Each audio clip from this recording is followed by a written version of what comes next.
அப்போஸ்தலர் 16வது அதிகாரம் 27வது வசனம் தொடங்கி 31ஆம் வசனம் முடிய நம்ம வாசிக்க கேட்போம். சிறைச்சாலைக்காரன் நித்திரை தெளிந்து சிறைச்சாலையின் கதவுகள் திறந்திருக்கிறதை கண்டு கட்டுவிட்டவர்களே ஓடி போனார்கள் என்று எண்ணி பட்டயத்தை உருவி தன்னை கொலை செய்து கொள்ள போனான். பவுல் மிகுந்த சத்தமிட்டு, நீ உனக்கு கெடுதி ஒன்று செய்து கொள்ளாதே, நாங்கள் எல்லோரும் இங்கேதான் இருக்கிறோம் என்றார்.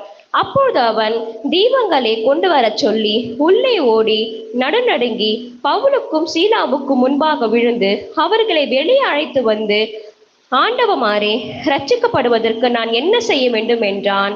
அதற்கு அவர்கள், கர்த்தராகிய இயேசு கிறிஸ்துவை விசுவாசி, அப்பொழுது நீயும் உன் வீட்டாரும் ரட்சிக்கப்படுவீர்கள் என்று சொல்லி. ஆமென். இந்த இடத்துல அப்போஸ்தலனாகிய பவுலும் சீலாவையும் இயேசுவை அறிவித்ததுனால அவர்களை அடித்து சிறைச்சாலையில தலைக்கீழாக மரத்துல தொங்க விடுறாங்க. எல்லாரும் கவனிங்க, தலைக்கீழாக தொங்க விடுறாங்க. ஆனா இவங்க ஒரு சிறைச்சாலையில் இருக்கிற ஒரு சேவகன் உண்டு. அவரை குறித்து, அந்த மனுஷனை குறித்து 27ஆம் வசனத்திலிருந்து 31ஆம் வசனம் வரைக்கும் நம்ம வாசித்தோம். அவர் போய் சூசைட் பண்ணிக்கிறார். பாருங்க, ஐயோ, கைதிங்க எல்லாரும் ஜெயில விட்டு போயிட்டாங்க, ஒரு பெரிய பூகம்பம் வந்துருச்சு, நிலநடுக்கம் வந்துருச்சு, எல்லாருடைய கட்டுகளும் கட்டவிழ்க்கப்பட்டு இந்த கைதிகள் எல்லாம் ஜெயில விட்டு போயிட்டாங்களே, இனி ராஜா என்னை உயிரோடு கூட விட மாட்டார், என்னையும் கொன்று போட்டுருவாரு, அதுக்கு முன்பாக நானே செத்துறேன்னு சொல்லி தனக்கு தானே கெடுதி செய்து கொள்ளும்படியாக போகிறான்.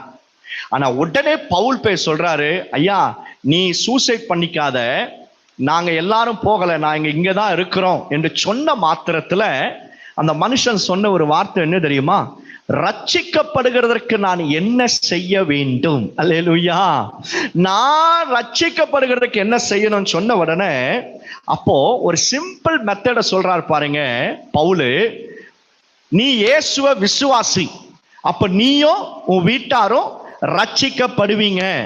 நீங்க கர்த்தராகிய இயேசுவை விசுவாசித்தால் நீங்கள் மாத்திரமல்ல, உங்க முழு குடும்பமும் ரட்சிக்கப்படுவீங்க, பாதுகாக்கப்படுவீங்க என்கிற சுவிசேஷத்தையும் ஒரு முக்கியமான காரியத்தையும் அப்போஸ்தலனாகிய பவுல் சொல்லுகிறார். ஓகே, இப்ப சிறைச்சாலைக்காரனை கவனியுங்க. இந்த மனுஷன் தன்னைத்தானே கெடுதி செய்து கொண்டு சூசைட் பண்ணிக்கணும்னு சொல்லி நினைக்கிறான். ஏன்? அவன் என்ன கற்பனை செய்தான் அப்படின்னா, எதை கண்டு பயந்தான்? எல்லாமே போயிட்டாங்க, இனி அவ்வளவுதான் என்று சொல்லி நினைத்தான். பல நேரத்துல நம்மளுடைய வாழ்க்கையில சாத்தான் இப்படிதான் ஜூம் அப் பண்ணுவான்.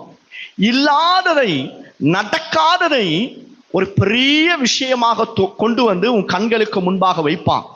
அவ்வளவுதான், முடிஞ்சிருச்சு, இனி ஒண்ணுமே நடக்காது, அவ்வளவுதான், உனக்கு இந்த பலவீனம் வந்துடும், உன்னுடைய முகம் வெட்கப்பட்டு போயிடும், அவ்வளவுதான் என்று சொல்லி பிசாசானவன் பல நேரத்துல இல்லாததை இருக்கிறது போலவே, நடக்காத ஒரு காரியத்தை நடந்தது போலவே கொண்டு வந்து நம் கண்களுக்கு முன்பாக வைத்து அவன் செய்கிற காரியம் என்ன தெரியுமா? இனி அவ்வளவுதான், செத்துப்போ, இனி அவ்வளவுதான், ஓடிப்போ, இனி அவ்வளவுதான் உன் வாழ்க்கையில என்று சொல்லி ஏதோ ஒரு உனக்கு நீயே கெடுதி செய்து கொள்ளும்படியாக பிசாசானவன் கொண்டு போகிறான். பாருங்க, இதுதான் சாத்தானுடைய தந்திர ஆலோசனை.